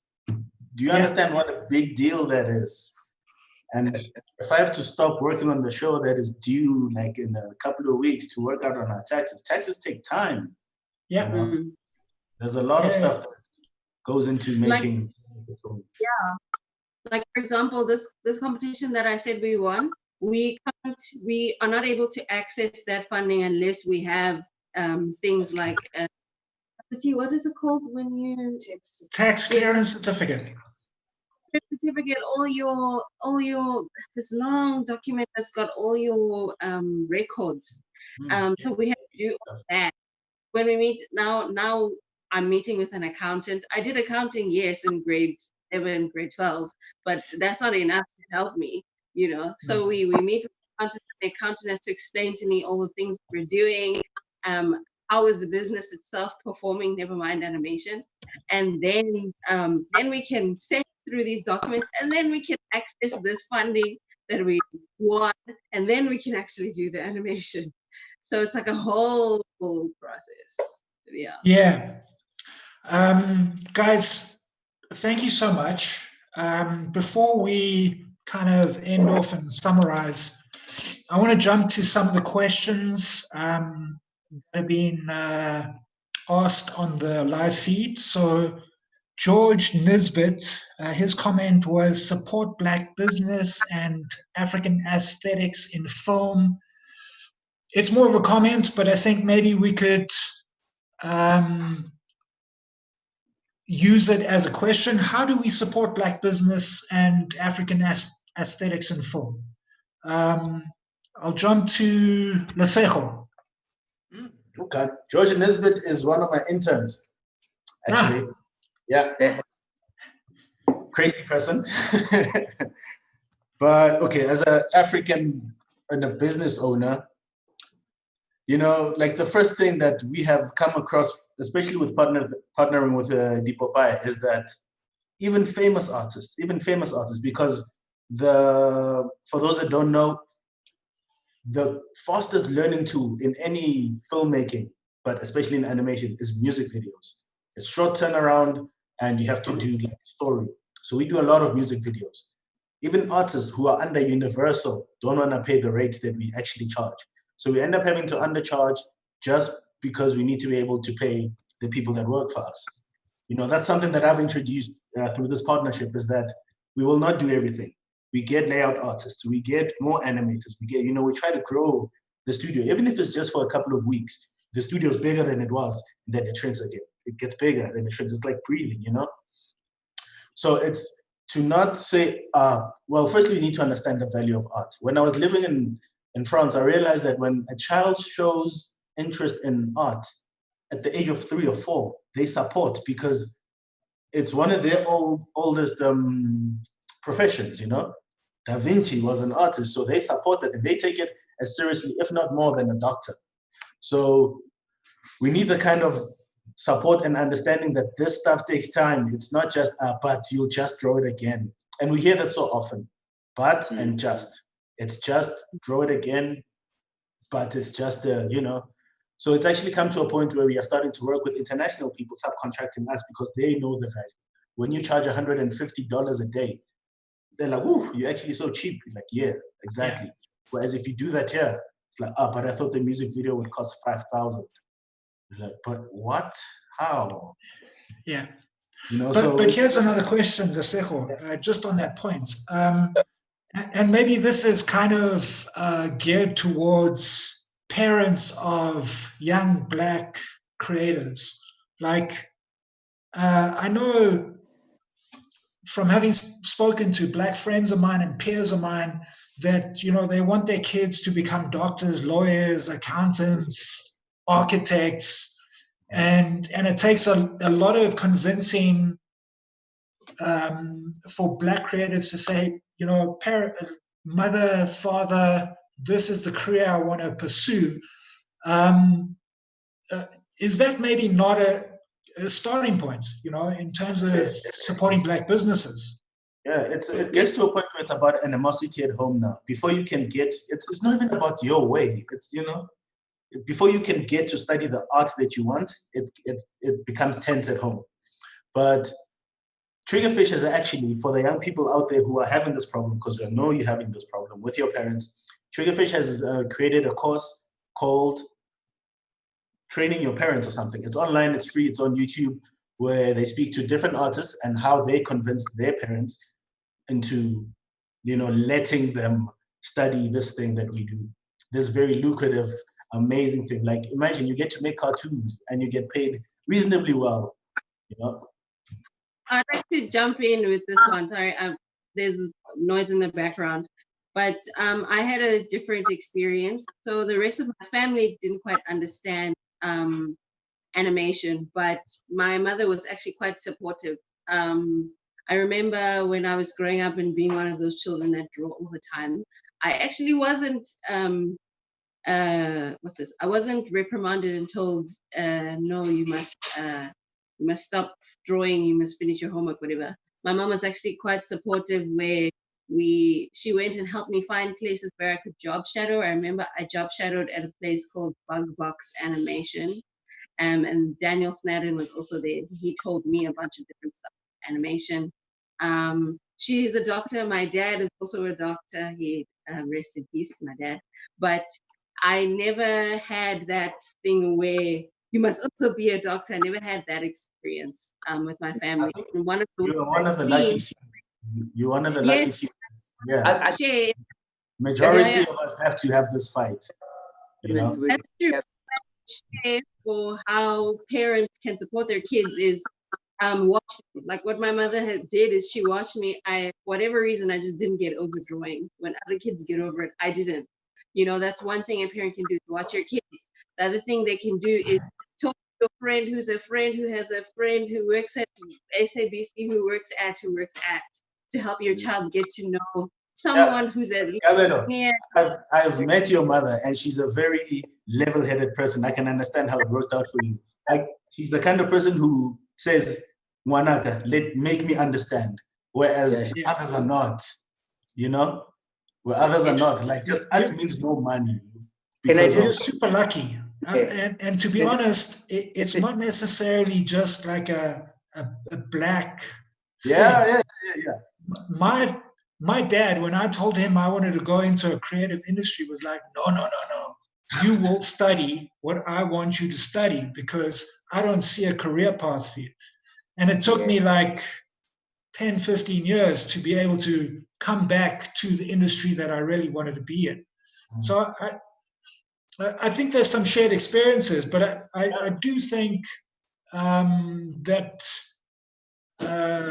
considering, the history of South Africa, that kids of color find it more difficult to enter creative industries because, the economic issues surrounding Black families are a lot different. So, South Africa is a really young country, to be honest. We are, as Black people, we're still discovering careers. So it's really young. Like, I was alive in 96. I remember 96 when it all, when segregation all ended properly. We're really young. A lot of stuff is still new, and Black parents are like, doctor or doctor. That's it. Accountant, engineer. Yeah.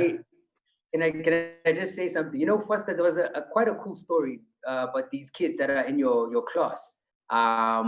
Bushle and Tim. Yeah, Ubani? Bushle and Tim. I've got a 12-year-old and a 10-year-old. Yeah, I mean, that's a beautiful example of how parents think, And the reason why a lot of them are very skeptical is because they don't have examples of successful animators or successful studios that they can see. Because if I see a doctor and I see doctors successful, obviously I'm going to be comfortable if my kid says, "Hey, I want to be a doctor." I know that that's an industry that makes money. They'll be fine. They won't suffer. But then when you look into the arts and you look at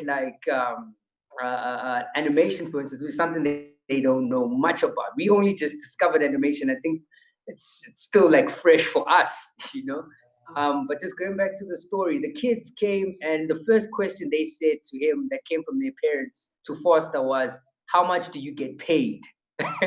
And once Foster disclosed that information, the parents were like, "Okay, it's fine. You can go do this animation thing. We are happy, we are comfortable." So for them, it's not necessarily that they dislike animation or think it's taboo. There's a trust issue. It's a trust issue, yes. Will you survive? Will you be able to take care of yourself? I think that's the big discussion there, Yeah. Yeah, totally.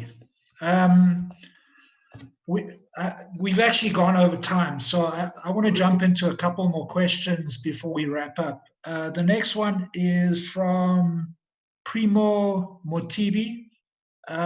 During this lockdown, I have started learning how to do animation. Every day I learn something new. Some thoughts and maybe words of support towards that comment, guys? Primo. Yeah. Oh, Primo, share your work. There's many groups on Facebook. There's nothing like sharing your work. Be open to criticism, and no one is trying to hurt your feelings. If they are, you can tell from the way they write. Just walk past that comment, look at the next one, share your work. There's many groups, South African illustrators, South African character. Just share your work. That's it. How important is sharing your work for constructive criticism? I mean, let's kind of underscore that point and drive that home with youngsters at home. Oh, well, first thing, it's gonna, no, go, Cabello, go. Well, if you never go to school, then you never have someone actively walking you through how to get the best results of what you're making. So when you share your work online, yes, there are trolls, but if you share them on these groups, then you get to have that experience where someone who knows how to make an effective piece of art can give their feedback as to why is or isn't doing very well.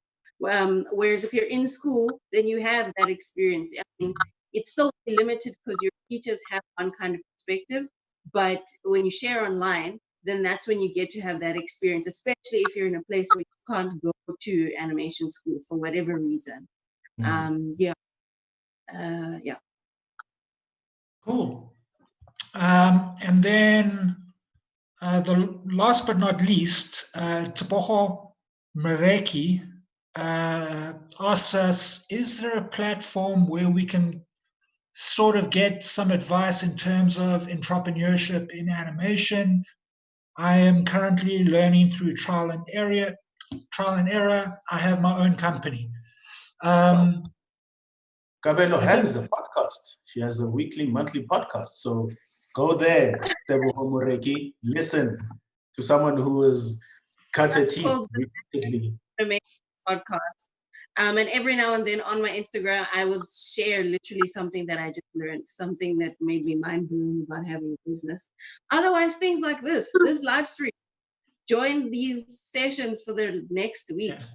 And then the people who you see on the session, you guys are internet people, you know how to find people's handles and emails. Follow these people who you see on the live streams and ask them questions. For the most part, people are friendly. They will help you, or they'll tell you where to go if they don't have the information that you. And like Lesejo said, there's a bunch of groups on Facebook, communities that you can join, get involved. And again, like Lesejo said, get comments and feedback from the community. Swim past the comments that are kind of trying to break you down. Yeah, overly critical. As Tembiso said, we're a young industry and we need to kind of grow together. So all of those constructive criticisms and those shared learning experiences are really positive for us to be able to grow a sustainable industry. Stembiso, do you want to jump in and share some thoughts on that? Yeah, I mean, exactly what Kabelo was saying. I mean, Kabelo was just saying exactly what I was thinking. I literally learned about the business, not entirely, but a lot on YouTube. Like, just watching some videos on just how to charge per frame. What is the international standard of how to charge per frame, and then work that down to what it is, what that works out locally, and how then to sort of not be too expensive but be affordable. It's a lot of the stuff is trial and error, as we're saying. There's no like perfect way of doing it. There's no rule like this is how it's done. We're learning and we're passing on this information as we're learning, which is really, really good. And I mean, first I also said join communities, man. That was one of our first steps, because we always work in an isolated space. We were in Centurion in a house on our own. And the minute we decided to open up our doors and like find out and learn and realize that actually we don't know it all. There's guys like Kabelo, there's guys like yourself, Nick, and Foster, that are doing the same thing, but maybe you might find that Foster's struggling in the business side and you're good with the business side, or you're struggling with the animation principles, for instance, and that's what Kabelo is good at. So you then begin to integrate into these communities and swap information, and that's generally how it's done, I guess. So I think that's just my how I see it and how it's worked for me. Yeah, I mean, there's a potential in the digital virtual space to find mentors, or at least people that are willing to share ideas and information. Having run Animation du Monde for like the last 3 years and Pan Africa, and kind of running across the continents, running the different prelims of the competition for the continental finals. There are so many young African creators that are self-taught, that are finding all of their information online. Like there's just so much stuff available online that in some cases, maybe you don't need a kind of formal education to be able to access at least the fundamentals that you need for a career in this industry. I mean, I'm not downplaying the requirement for formal education, but I think with access to information and the internet, there's a lot more opportunities available that maybe traditionally, 5 to 10 years ago weren't available. So I think that comment about joining online communities and finding mentors or kind of influences that can guide you on your journey are pretty valid and probably very important for young aspiring creatives. Guys, we kind of need to wrap up now. We've run 10 minutes over.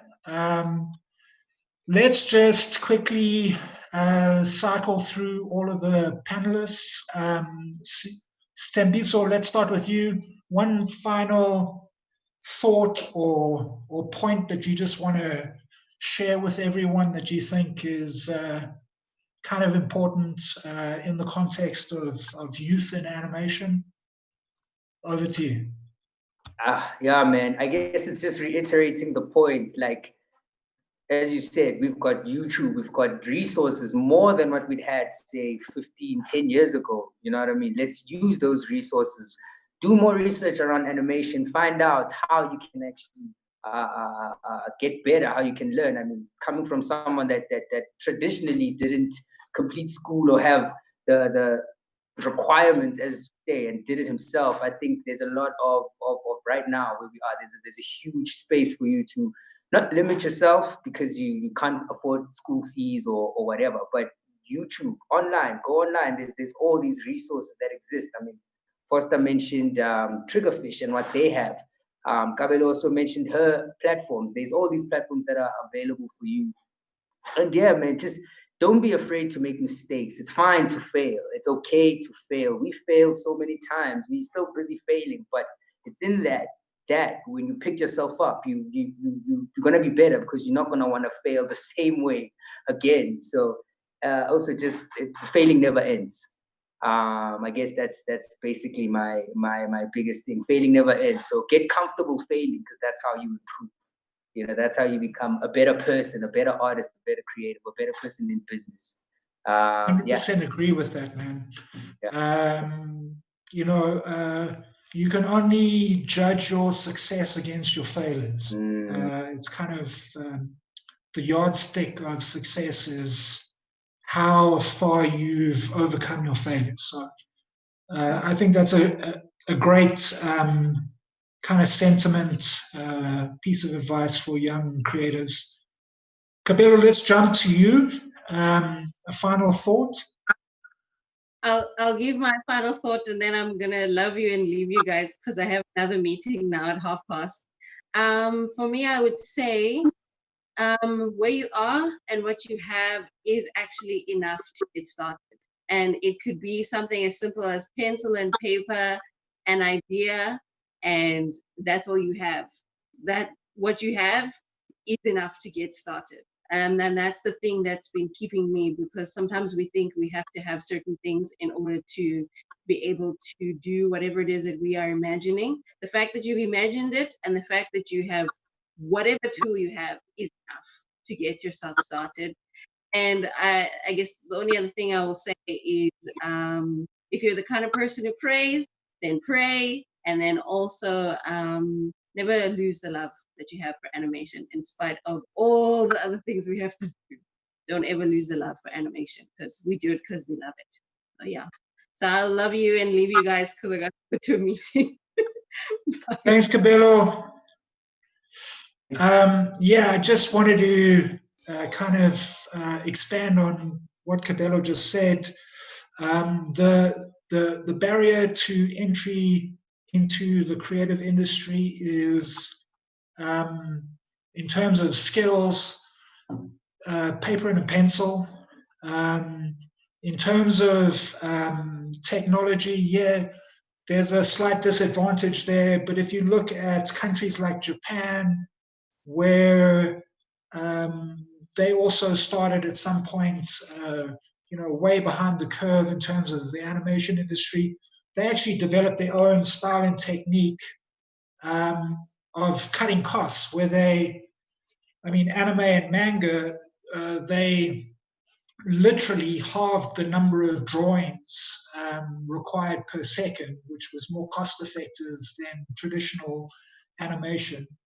So there's, the way I said, we can look at the obstacles, or we could look at the solutions and trying to create a unique African solution for us to build an industry. Lesego, a final thought from you? I'll be short and sweet. This is specifically for the young people that are watching this, looking to get into animation. You are enough. That's what I need you to know. You are enough. There's a lot for you to learn, but you are enough. Don't doubt that you're good enough. You'll always be improving. So you are enough, and your existence is a must. Yeah, dope. 100%. And just to close off, obviously we would like to thank our panelists, Lesego Foster, Stempiso, and Kabelo. Thank you very much for sharing your journey and your experiences and time. This panel was made possible through sponsorships by the Gauteng Film Commission, the National Film and Video Foundation, the Film and Publications Board, and the Department of Sports, Arts, Culture and Recreation. Thank you everyone, that contributed and watched this panel discussion. I hope it was informative, and we look forward to finding you online and sharing your stories and content in the community. Thank you very much, guys. Have a good evening. Bye-bye. Cheers.